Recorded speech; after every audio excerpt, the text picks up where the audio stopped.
Assalamualaikum warahmatullahi wabarakatuh.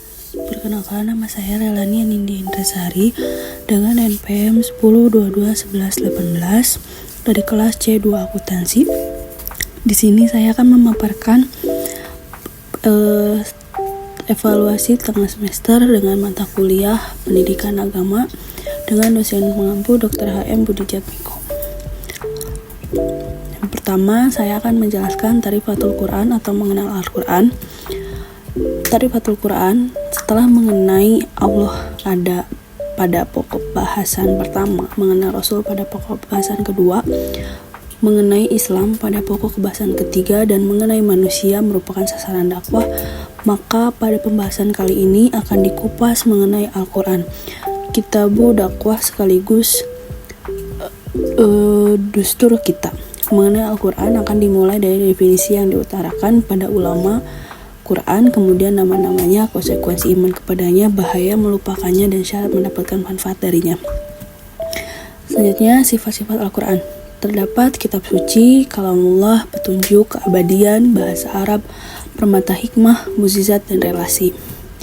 Selanjutnya, tujuan Ta'rifatul Quran. Pada tujuan Ta'rifatul Quran ini untuk memahami, menginterpretasikan, dan menjelaskan makna serta pesan yang terkandung dalam Al-Quran, dan dapat membantu umat muslim untuk memahami ajaran agama, beribadah, dan menerapkan nilai-nilai Islam dalam kehidupan sehari-hari.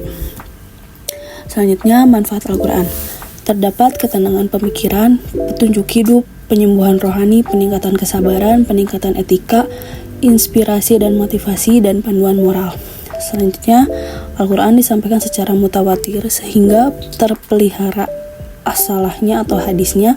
Membacanya adalah ibadah. Kata mutawatir secara bahasa memiliki arti yang bermakna beruntun atau beriring-iringan antara satu dengan yang lainnya tanpa ada gerak.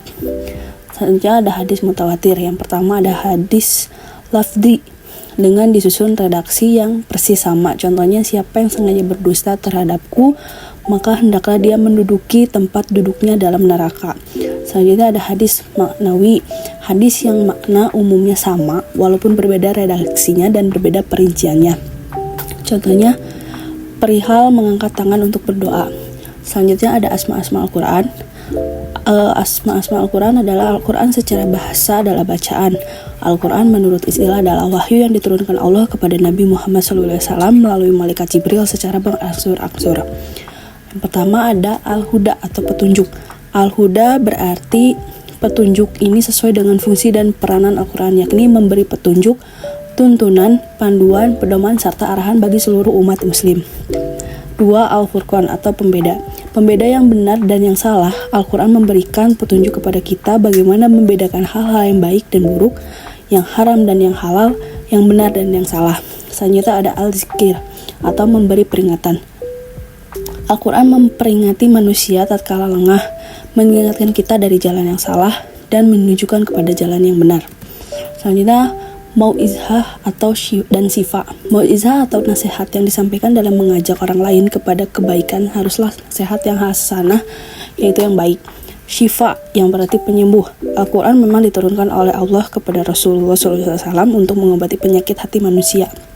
Selanjutnya ada busyra atau kabar gembira. Al-Quran meneguhkan orang-orang yang beriman untuk menetapi jalan kebenaran. Itulah jalan Allah yang rahmatnya meliputi semesta. Selanjutnya ada al-haq atau kebenaran.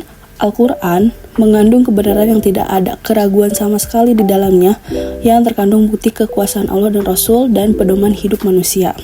Selanjutnya ada fungsi Al-Quran sebagai kitab berita dan kabar. Kitab berita dan kabar atau kabar gembira dan peringatan.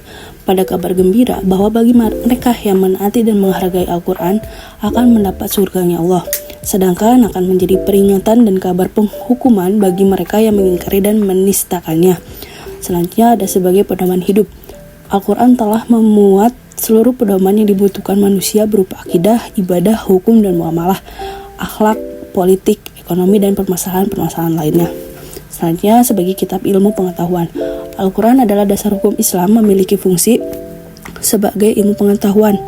Fungsi ilmu pengetahuan itu ada 5, yang itu pertama ilmu tauhid, ilmu tasawuf, ilmu pendidikan Islam, ilmu sejarah Islam, dan ilmu hukum. Selanjutnya ada muqtadal al-iman bil Quran atau tuntutan iman kepada Al-Quran. Setiap orang Islam diwajibkan untuk memahami rukun iman. Di antaranya rukun iman itu adalah iman kepada kitab Allah yaitu Al-Quran. Mengimani kitab Allah itu Al-Quran bukan tanpa konsekuensi bagi seorang muslim. Yang pertama, mendidik diri dengannya. Berusaha mendidik diri supaya sifat-sifat dan karakternya sesuai Al-Quran, sehingga mencelupkan dirinya secara utuh ke dalam Al-Quran. Yang kedua, tunduk menerima hukuman-hukumannya. Mematuhinya dengan cara ketundukan dan lapang dada kepada hukum-hukumnya yang ada di dalam Al-Quran secara bukti ketundukannya kepada Allah Subhanahu wa Ta'ala. Cukup sekian yang saya dapat sampaikan. Mohon maaf bila ada kekurangan. Wassalamualaikum warahmatullahi wabarakatuh.